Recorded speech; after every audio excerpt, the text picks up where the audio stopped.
Assalamualaikum warahmatullahi wabarakatuh. Kaum muslimin yang dirahmati Allah Subhanahu wa taala. Di sini saya ingin menyampaikan beberapa nasihat dari para ulama untuk kita semuanya yang merasa pernah meninggalkan sholat atau yang sampai hari ini masih mengabaikan sholat, masih sering meremehkan ibadah sholat itu. Para ulama menjelaskan bahwa banyak sekali ayat-ayat dan hadis-hadis tentang ancaman dari Allah bagi yang meninggalkan sholat. Bahkan kalau kita baca dalam rukun Islam, sholat itu merupakan rukun yang kedua setelah syahadat. Artinya akan ditolak keislaman seseorang walaupun ia mengatakan asyhadu an la ilaha illallah wa anna muhammadan rasulullah, tetapi ia tidak melaksanakan sholat secara sengaja dan tanpa uzur yang diperkenankan oleh agama. Bahkan di dalam Al-Quran, Allah berkali-kali memberikan kalimat ancaman, di antaranya auzubillahi minasyaitonirrajim, fawailul lil musallin alladzina hum an sholatihim sahun. Celakalah orang-orang yang sholat, yaitu orang yang lalai dalam sholatnya. Apa yang dimaksud sholat? Yang dimaksud lalai dalam sholatnya, yakni dia sudah sholat tetapi sholatnya asal-asalan. Orang yang sholatnya tidak khusyuk, orang yang sholatnya kadang ia kerjakan, kadang ia tinggalkan, orang yang sholatnya buru-buru dan tidak tumanninah, orang yang sholatnya tidak benar wudunya atau bersucinya. Bagaimana orang yang tidak sholat? Makanya Allah Subhanahu wa taala menggolongkan di antara ciri-ciri yang paling jelas terhadap kemunafikan seseorang adalah ia malas dalam melaksanakan ibadah sholatnya. Bukan tidak sholat, melainkan malas dalam ibadah sholatnya. Allah Subhanahu wa taala berfirman dalam surah An-Nisa, wa idza qamu ila sholati qamu kusala. Apabila mereka berdiri untuk sholat, maka berdiri dalam keadaan kusala, yakni bermalas-malasan. Mungkin kita sholat, tapi apakah sholat kita termasuk bermalas-malasan?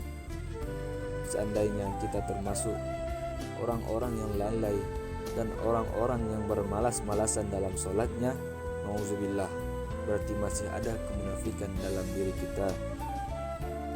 Tertolaklah iman dan Islamnya di sisi Allah Subhanahu wa ta'ala. Kaum muslimin yang dirahmati Allah, salat adalah salah satunya ikatan antara kita dengan langit, dan salat adalah satu-satunya ikatan antara hamba dengan Allah Subhanahu wa ta'ala. Sehingga ketika kita meninggalkan salat satu kali saja, sama juga kita telah memutuskan ikatan kita dengan Allah Subhanahu wa ta'ala. Lalu bagaimana jika kita akan mendapatkan pertolongan dari Allah ketika kita butuh, sementara kita tidak punya ikatan apa-apa dengan Allah? Ketika kita tidak memiliki ikatan apa-apa dengan seseorang, bagaimana kita akan berharap orang itu akan menolong kita? Begitu juga dengan Allah. Kalau kita tidak memiliki ikatan dengan Allah, yang mana ikatan kita itu sudah kita putuskan, bagaimana kita meminta rezeki dari Allah? Bagaimana kita meminta perlindungan dari Allah? Bagaimana kita meminta Allah memperhatikan kita dan mengurus kita, padahal kita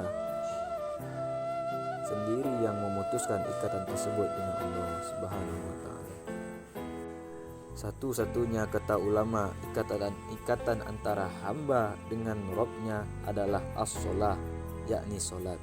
Siapa yang meninggalkan sholat dengan sengaja tanpa alasan yang diperbolehkan oleh agama, berarti ia telah memutuskan ikatannya dengan Allah Subhanahu wa ta'ala. Bahkan sebagian ulama berpendapat barang siapa yang hingga akhir hayatnya tidak melaksanakan sholat, maka ketika ia meninggal, ia tidak boleh dikuburkan di makam kaum muslimin. Ia tidak boleh disolatkan oleh ulamanya kaum muslimin, kecuali oleh hanya oleh keluarganya sendiri. Bahkan ketika ia masih hidup, jika ia tidak melakukan ibadah sholat secara sengaja dalam waktu yang lama, maka kata ulama, istrinya harus meminta cerai kepadanya. Seandainya dia suami, maka ia harus menceraikan istrinya. Kenapa? Tidak halal bagi seorang perempuan mukminah menikah dengan seorang lelaki yang meninggalkan sholat. Ini menunjukkan betapa pentingnya sholat itu. Sebagian ulama berpendapat orang yang secara sengaja meninggalkan sholat, maka ia telah murtad dari Islam. Walaupun ini bukan pendapat seluruh ulama, tetapi ini menunjukkan betapa bahayanya bagi kita untuk meninggalkan sholat. Nanti di akhirat, sholat merupakan amalan pertama yang akan ditanyakan oleh Allah. Seandainya sholat kita itu benar, maka yang lain akan Allah perbaiki.